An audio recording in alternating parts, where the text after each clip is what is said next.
ቀጥይ። ስም እንዳጠቅሽ አመሰግናለሁ። ያው እኔ የጽዳት ኃላፊ ነኝ። ስለዚህ መስሪያ ቤት ሳነሳ ምንድነው ሽንት ቤቱ በቃ እንዳለ ሰራተኛው ይገባል። መሰረተ ድንጋይ የሚያክል ነገር ነው እየጣለ የሚወጣው። ያው ደግሞ ይስቃሉ እኮ አፍሩ እዚሁ ያሉት ናቸው እኮ። ምንድነው ችግሩ ደግሞ ውሃም የለም። አሁን መካሻ ብንመለከት ማለት ነው። ስም አትጥሪ እያልኩሽ አይደል እንዴ? ስም ለምን ትጠቅሻለሽ? ስም ጠቀስኩ አይደል? እሱ ማለት ነው እሱ ሽንት ቤት አጠቃቀሙን ብናወራ ምን ትገላምጠኛለህ እንዴ?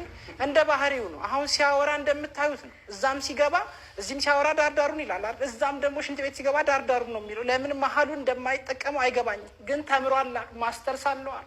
በእናትሽ ስለ ሰው ምናምን እኔ ሀሜት ምናምን አልፈልግም። እናንተስ ቦታ አድርጋችኋል? ባዮ ላይ ሊንክ አለላችሁ። እዛ ላይ ገብታችሁ ሾርት ሙቪ ላይ እታች መጨረሻ ላይ ነው ያለው። እሱ ላይ ገብታችሁ ቮት እያደረጋችሁ አንተ በት እንገናኛለን። አንተ ዳር